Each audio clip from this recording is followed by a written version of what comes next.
Handyman Hal. I hope all of my friends are doing great and that you had a wonderful Easter. I know I did. I don't know about you, but boy, did I eat a load of candy. So much fun. But you know, I'm feeling so excited today. You know why?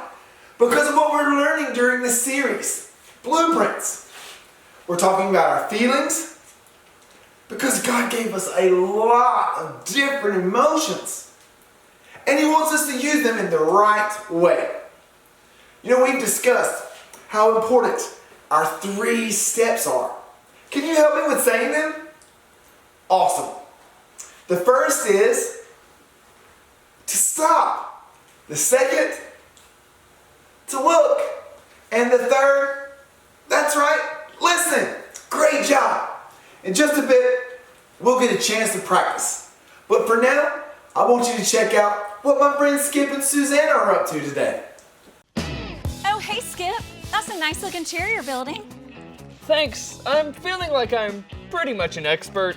Oh, speaking of experts, there's a new builder featured in this magazine I'm reading. I've got to show you. His name is Luke Bradmore, and he's built 10 chairs almost just like yours. Honestly, his are so cool. You know, I bet there's a lot you can learn from him. Here, I think Luke Bradmore explains how to be an expert carpenter right there. Take a look. Expert carpenter, huh? Let's see this. Okay, well, happy reading. I've got a lot to get done. Can't wait to see what the chair looks like when you've learned a thing or two from good old Luke. See you later, Skip. Okay. Expert? What does she know? I mean, we've worked together for years. How could she? How dare she? And who is this Luke guy anyway? I mean, I'm the best builder in town! Blah, blah, blah. So much to learn from that guy. Blah, blah, blah. Skip, his chairs are so cool. Blah, blah, blah.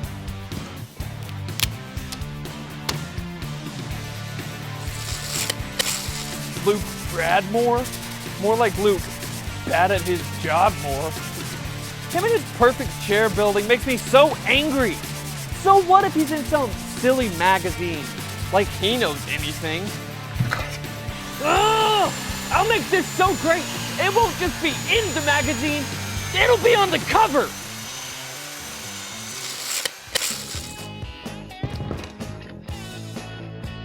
Or maybe just the back page.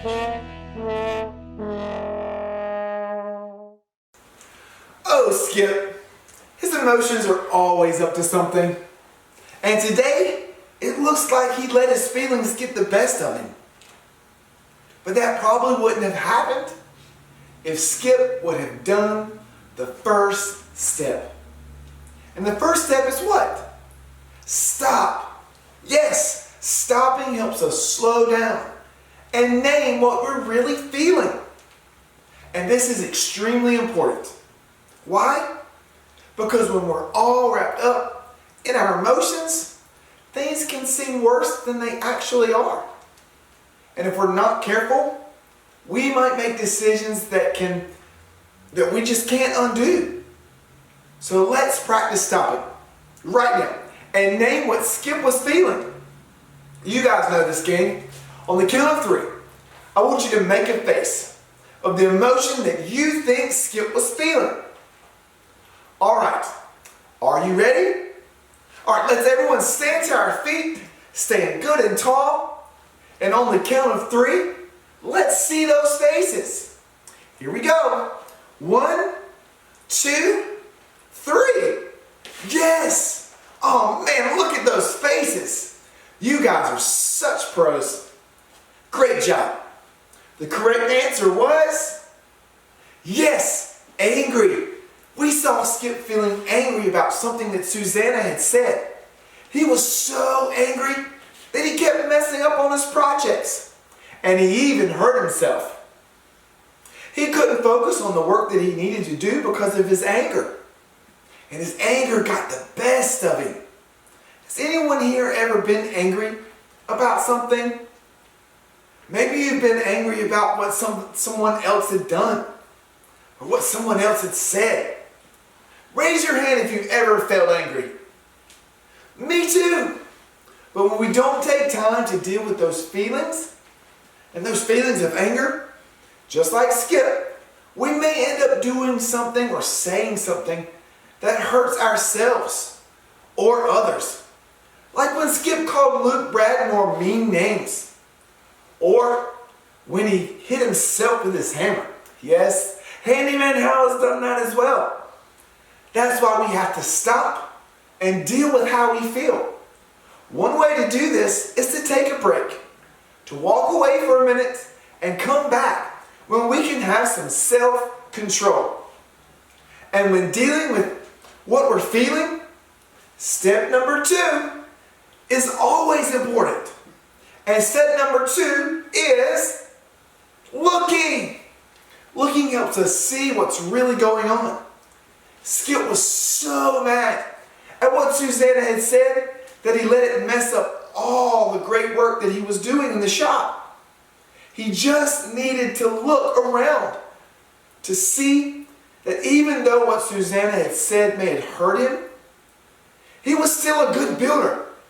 And he didn't have to let her words ruin his day. When we're feeling angry, we also need to follow step 3. Who remembers what step 3 is? Yes! Listen! Great job, guys. Listening to what God says is very important. It's very important when dealing with how we feel, especially when we're feeling angry. When I find myself letting anger take control of my thoughts and my actions, I can always go to my blueprint for life. Who knows what the blueprint for life is? Yes, the Bible. It helps me to remember the truth. In the story we're about to hear, we'll find out about a guy who had some people saying seriously mean things to him. But let's take a look at what he chose to do about it. Hey everybody, listen up. Here's what God has to say. Aw, yeah. What you got for us today? Well, have you ever been so angry with someone that you wanted to get revenge? Oh, yeah. Like when my skateboard got stolen last year. I wanted to find out who it was and make them pay. And what happens when you feel this way? My insides start to boil, and I feel like I want to explode! That's exactly what we're talking about today. Explosions? More like how to avoid feeling that way. Today we're going to talk about anger and how we can defuse the anger bomb with self-control. I see what you did there. Clever, I know. Anyways, there's a book in the Bible called Nehemiah, and it's all about a guy named Nehemiah. So what's Nehemiah got to be angry about? He's got a whole book named after him. He actually had a lot of reasons why he could have been angry. You see, Nehemiah had gotten some really bad news. The wall in his hometown of Jerusalem had been torn down, and the gates were burned with fire.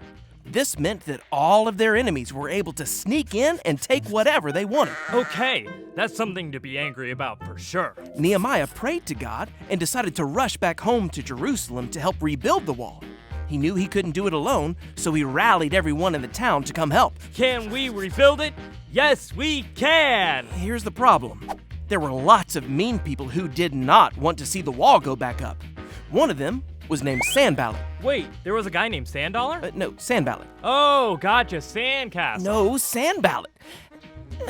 Anyways, Sanballat had all sorts of mean things to say to Nehemiah. Oh, and I bet Nehemiah had some mean things to say right back to him. Oh yeah, well... Actually, Nehemiah didn't say anything mean back to him. He prayed to God and kept working. Sanballat did not like this and got more people to make fun of everyone who was working on the wall. Sanballat and his gang even threatened to kill the workers. I bet that made Nehemiah turn so green. Oh, smash! Not quite. Instead of fighting back, he asked God to deal with the people who were making him angry. God helped Nehemiah have self-control. And even though he was bullied and had lots of reasons to be angry or get revenge, he stayed focused on God's help and rebuilt the wall in record time. Wait a second. Nehemiah found out the wall was torn down, he was made fun of, his life was even threatened, and even though he may have been angry, he was able to stay calm and have self-control? Yep, that's exactly right. You see, we'll all experience anger, but it's what we do when we are angry that can help or hurt the situation. So, when I don't get what I want, or if someone makes fun of me, I might get angry, but it's how I respond that makes a huge difference. That's right. Or if someone is angry with me, I don't have to be angry back at them. You got it. When we feel anger creeping in, God will give us self-control. All right, guys, as you've seen from that story, those guys were saying some awful things to Nehemiah. And it made him mad. But Nehemiah didn't let his anger get out of control. Instead, he focused on what God had told him to do. And he kept working. When we're feeling angry, we need to come up with a plan to deal with that anger. And one way that we can deal is to stop, take a break, then we can look at what's going on around us to see that we don't have to say or do things to hurt others. Because when we listen to the truth, we'll remember that God gives us self-control. Whenever you're feeling angry, God gives you self-control. You need to know what is right. And that's our need to know today. It's our need to know. So everyone stand up and repeat after Handyman Hal. Stand up straight, tall, on your feet. When I feel angry, God gives me self-control. That's exactly right. Let's try it again. When I feel angry, God gives me self-control. Yes, you guys did awesome. Great job. And that's right. When we feel angry, we can remember Nehemiah's story and know that just like God gave him the self-control to keep working and not let his anger get the best of him, God does the same thing for us. Isn't that great? When we're feeling angry, he does the same thing for us. When we feel angry, God gives us self-control. Yes, that is so amazing, so awesome, right? Well, before you go today, let's all bow our heads, let's close our eyes, and let's pray together. Can we do that? Let's do that together. God, thank you for giving us self-control, especially when we feel angry. Help us remember to stop, to look, and listen before our anger gets out of control.